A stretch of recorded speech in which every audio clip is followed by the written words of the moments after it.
നമസ്കാരം, ഞാൻ രജനി അഭിലാഷ്. കഴിഞ്ഞ നിയമസഭാ തെരഞ്ഞെടുപ്പിൽ നിലമ്പൂരിൽ ആരാണോ കോൺഗ്രസിന്റെ പരാജയത്തിന് കാരണമായത് അയാളെ തന്നെ കോൺഗ്രസ് ഇത്തവണ മണ്ഡലം ഏൽപ്പിച്ചിരിക്കുകയാണ്. അതായത് കള്ളന്റെ കയ്യിൽ താക്കോൽ ഏൽപ്പിക്കുക എന്ന് പഴമക്കാർ പറയുന്നത് പോലെ, അല്ലെങ്കിൽ കടിച്ച പാമ്പിനെ കൊണ്ട് തന്നെ വിഷമിറപ്പിക്കുക എന്ന നാടൻ ശൈലിയും ഉപയോഗിക്കാം. കോൺഗ്രസിന് വർഗസ്നേഹം എന്ന ഒന്നില്ല, വ്യക്തിസ്നേഹവും ഇല്ല, വെറും അധികാരക്കൊതി മാത്രം. ഈ അധികാരക്കൊതിക്ക് എന്തു തെമ്മാടിത്തരവും കോൺഗ്രസ് കാണിക്കും. കഴിഞ്ഞ തെരഞ്ഞെടുപ്പിൽ സ്ഥാനാർത്ഥിയായിരുന്ന വി പ്രകാശിനെ തോൽവിയിലെത്തിച്ചത് ആര്യാടൻ ഷൗക്കത്താണ്. അക്കാര്യം തെരഞ്ഞെടുപ്പ് സ്ഥാനാർത്ഥി പ്രഖ്യാപനത്തിന് പിന്നാലെ CPM സംസ്ഥാന സെക്രട്ടറി MV ഗോവിന്ദൻ വ്യക്തമാക്കിയിരിക്കുകയാണ്. എന്തായാലും ഷൗക്കത്തിന്റെ കയ്യിൽ മണ്ഡലം ഏൽപ്പിച്ചതിൽ വി പ്രകാശിന്റെ കുടുംബത്തിന് കടുത്ത അതൃപ്തിയുണ്ട്. ഈ അതൃപ്തിയാണ് കുടുംബം പരസ്യമാക്കിക്കൊണ്ട് ഷൗക്കത്തിനെതിരെ തിരിഞ്ഞത്. അച്ഛൻ്റെ ഓർമ്മകൾ ഓരോ നിലമ്പൂരുകാരൻ്റെ മനസ്സിലും എരിയുമെന്ന പ്രകാശിൻ്റെ മകളുടെ സമൂഹമാധ്യമ പോസ്റ്റും ഷൗക്കത്തിനെതിരായ ഒളിയമ്പായാണ് രാഷ്ട്രീയ നിരീക്ഷകർ വിലയിരുത്തുന്നത്.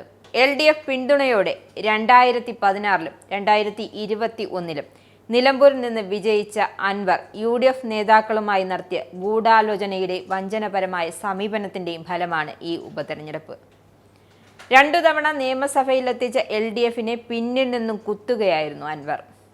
കേരളത്തിന് സുപരിചിതമല്ലാത്ത ആയാറാം ഗയാറാം രാഷ്ട്രീയത്തെ അതിരറ്റ് പ്രോത്സാഹിപ്പിക്കാൻ കോൺഗ്രസും UDFും തയ്യാറായി. ഈ രാഷ്ട്രീയ വഞ്ചനയ്ക്കെതിരെയാണ് വിധിയെഴുത്തായിരിക്കും നിലമ്പൂരിലുണ്ടാവുക. നിലമ്പൂർ ഒരു വലതുപക്ഷ കോട്ടയല്ല. 1965-ൽ മഞ്ചേരി മണ്ഡലം വിഭജിച്ച് നിലമ്പൂർ മണ്ഡലം രൂപം കൊണ്ടതു മുതലുള്ള തെരഞ്ഞെടുപ്പുകൾ ഉപതെരഞ്ഞെടുപ്പടക്കം 7 തവണ ഇടതുപക്ഷ സ്ഥാനാർത്ഥിയാണ് വിജയിച്ചത്. 1965-ലും 1967-ലും മണ്ഡലത്തിൽ നിന്നും CPM സ്ഥാനാർത്ഥിയായ സഖാവ് കുഞ്ഞാലി വിജയിച്ചിട്ടുണ്ട്. 1980-ൽ LDFന്റെ ഭാഗമായ കോൺഗ്രസ് സ്ഥാനാർത്ഥിയായ ഹരിദാസൻ വിജയിച്ചു. ലോക്സഭയിലേക്ക് പൊന്നാനിയിൽ നിന്ന് മത്സരിച്ച് തോറ്റ കോൺഗ്രസ് നേതാവ് ആര്യാടൻ മുഹമ്മദ് അവരുടെ പാർട്ടി പ്രതിനിധിയായ നയനാർ മന്ത്രിസഭയിൽ അംഗമായപ്പോൾ ഹരിദാസിനെ രാജിവെപ്പിച്ച് നിലമ്പൂരിൽ ഉപതെരഞ്ഞെടുപ്പ് നടത്തി. ഇന്ദിരാഗാന്ധി വരെ വന്ന് പ്രചരണം നടത്തിയിട്ടും ആര്യാടൻ നിലം തൊട്ടില്ല. രാഷ്ട്രീയ വഞ്ചനയ്ക്ക് നിലമ്പൂർ ജനത ആര്യാടനെയും കോൺഗ്രസിനെയും ഒരു പാഠം പഠിപ്പിച്ചു.